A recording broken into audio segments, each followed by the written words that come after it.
दोस्तों, रोज कुछ नया सीखने के लिए चैनल को सब्सक्राइब करें और बेल आइकन पर क्लिक कर दें। अगर आप भगवान शिव शंकर के सच्चे भक्त हैं और अपने जीवन में महादेव की कृपा दृष्टि पाना चाहते हैं, तो कमेंट बॉक्स में ओम नमः शिवाय लिखकर ही इस वीडियो की शुरुआत करें। हमारा उद्देश्य है कि सबका कल्याण हो। आप भी हमारे उद्देश्य में हमारा साथ दीजिए और इस वीडियो को अपने फेसबुक और व्हाट्सएप ग्रुप पर जरूर शेयर करिए। दोस्तों, सावन का पवित्र महीना चल रहा है और इस समय हर भक्त महादेव की पूजा में लीन रहता है ताकि उन पर महादेव की कृपा दृष्टि बनी रहे।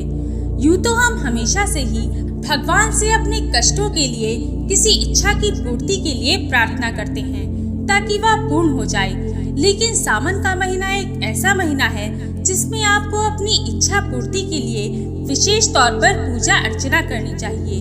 आप द्वारा इस माह में किए गए छोटे से सरल से उपाय भी भगवान शिव द्वारा प्रसन्न होने पर आपकी सारी मनोकामनाएं पूर्ण कर देते हैं। आज की इस वीडियो में हम आपको ऐसे सरल उपाय के बारे में बताएंगे जिसे करने से आपकी सारी मनोकामनाएं पूर्ण हो जाएंगी।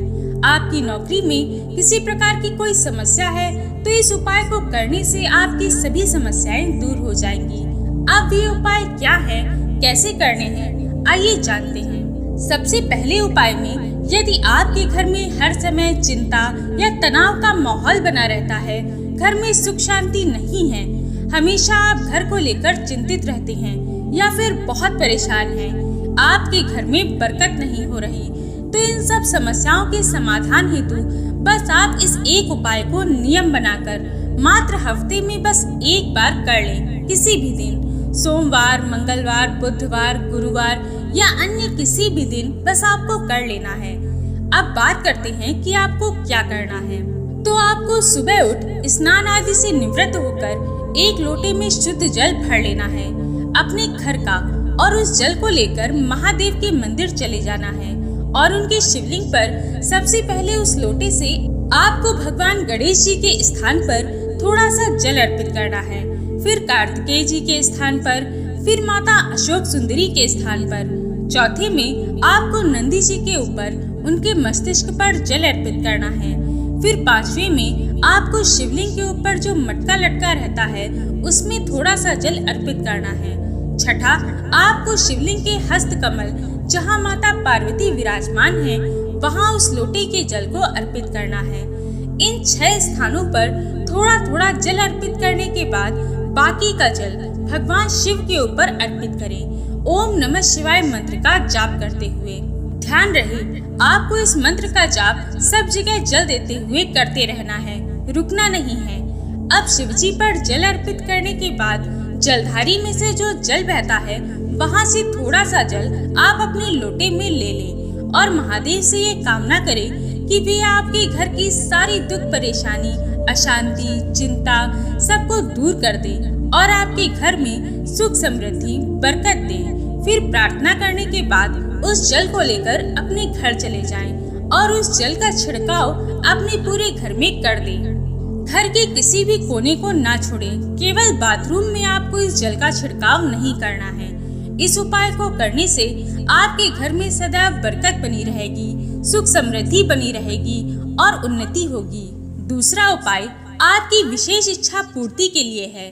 यदि आपकी कोई मनोकामना है वह अवश्य पूर्ण होगी, तो आपको इस उपाय के लिए करना क्या है कि एक बेलपत्र लेना है, 3 पत्ती वाला, जो कहीं से भी खंडित या टूटी फूटी ना हो, साबुत बेलपत्र लें। अब उसके साथ आपको लेना है पीला चंदन। यदि पीला चंदन ना मिले तो आप बाजार से पीला अष्टगंध भी ले सकते हैं। आपको थोड़ा सा गाय माता का घी लेना है, एक तांबे के पात्र में शुद्ध जल भर लें और अंत में लेना है एक मिट्टी का दीपक और उसमें गोल बत्ती बनाकर गाय का शुद्ध घी डाल दें। अब जिस भी दिन आप इस उपाय को करें उस दिन सुबह या शाम जब भी आप इस उपाय को करें उससे पहले घर के मंदिर में उस मिट्टी के दीपक को आपको जला देना है। फिर जाना है महादेव के मंदिर। वहां जाकर उत्तर दिशा की तरफ मुख करके खड़े हो जाएं और पहले आपको महादेव जी की जो भी पूजा अर्चना करनी है उन्हें धूप, अगरबत्ती, फल फूल जो भी चढ़ाना है उसे चढ़ा दें। उसके बाद आपको ये उपाय करना है।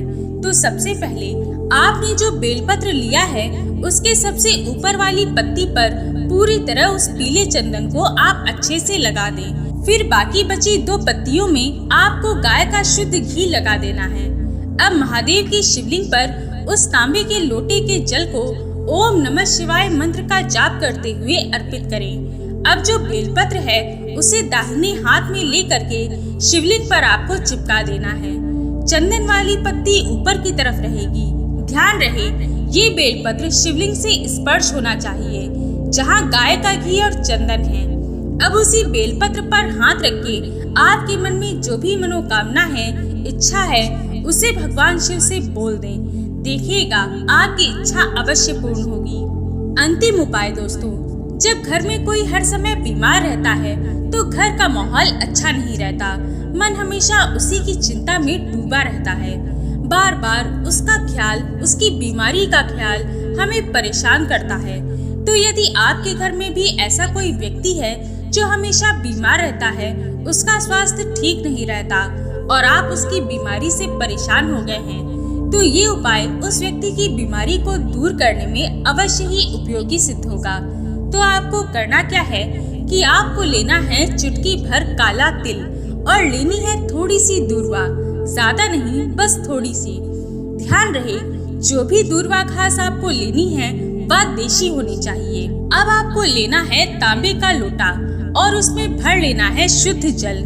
इसमें दूर्वा और काले तिल डाल दें और इसे लेकर सीधा चले जाए महादेव की शिवलिंग के पास और वहां जाकर उत्तर दिशा की तरफ मुख करके खड़े हो जाएं और उस लोटे के जल को भगवान शिव की शिवलिंग पर ओम नमः शिवाय मंत्र का जाप करते हुए अवधूतेश्वर महादेव जी का नाम लेते हुए अर्पित कर दें। अब जल देने के बाद जो शिवलिंग की जलधारी से जल बहता है वहां से अपने दाहिने हाथ में लेकर या फिर उस लोटे में थोड़ा सा ले लें और अपनी दोनों आँखों पर उस जल को लगा दें और भगवान शिव से प्रार्थना करें कि वे आपके शरीर को सभी प्रकार की रोगों से मुक्ति दिलाए, आपका शरीर स्वस्थ हो। इस कामना के साथ आपको उस जल का आचमन कर लेना है। इस उपाय को करने से आपके शरीर में कोई भी बीमारी प्रवेश नहीं करेगी। इस उपाय को आप प्रतिदिन करें या फिर प्रतिदिन नहीं कर सकते तो हफ्ते में 1 बार अवश्य करें। फिर उस व्यक्ति के शरीर में कोई बीमारी नहीं लगेगी, वह पूरी तरह से स्वस्थ होने लगेगा। आशा है कि ये वीडियो आपको पसंद आई होगी और भी जानकारी के लिए स्क्रीन पर दिखने वाली वीडियोस को एक बार अवश्य देखें। हर हर महादेव।